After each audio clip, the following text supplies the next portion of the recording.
This one called the Sao Paolo pass, right? What's that? So this one I'm going to be controlling his biceps, right? There are different variations of my posture here, right? I can be head in the center of his chest, which is no posture, but this is very hard for him to attack my collar. It's hard for him to get my arms across his body, right? If my head is in the middle, okay? What I don't want is my hands on the ground. Okay, if my hands are on the ground, he can start moving around it. He can start hyperextending them, right? He's going to be able to control my body. I want my hands always on him. I've got gravity on my side. I might as well use it, right? I want my controlling his biceps.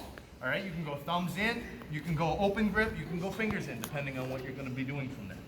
Okay, but I'm always trying to keep my elbows from crossing his center line so that he can armbar sweep, all that fun stuff. And this is a great way to do so. My hands are here, boom, boom, especially for like MMA and things like that. Right? So I'm going to control his biceps. The other version, right, is as I maybe say upa swept, right? Came up on top, get hands inside, I start climbing, I get to my posture, right? We can do the breaks we just did. Okay? The next one, we're going to stay on that bicep. Okay? I'm going to do a pyramid inside his legs, trying to keep my shoulder and my head tight to his chest. And I switch my legs here. Okay? It looks a little dangerous. It feels a little dangerous. Okay, but as long as I'm keeping my weight on his hips, right, there's not a lot he can do as far as sweeping. My legs are wide. Go ahead and knock me over. Right? He's got to get my arms moving. Even if I'm not controlling, go ahead and sweep me over. I'm controlling his core, right? And this whole time I'm making myself longer, putting pressure on those hips. Okay? Tom's really good at this one. Really. Right? But he's also a gorilla.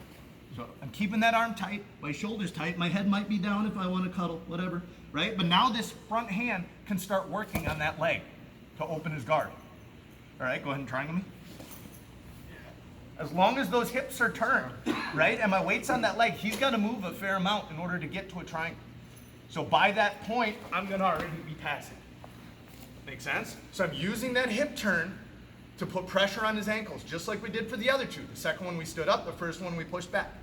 Okay, I'm going to turn my hips, put pressure on his ankles, and now that frees my back hand to work on it. I just got to make sure my arm doesn't cross the center line because then he's got my back and then he's silly. Cool?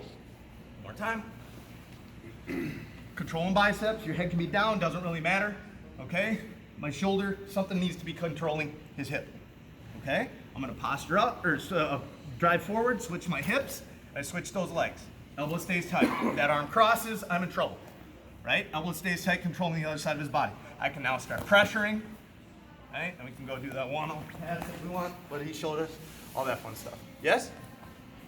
Stretch the legs out, split the ankles. 1, 2, 3.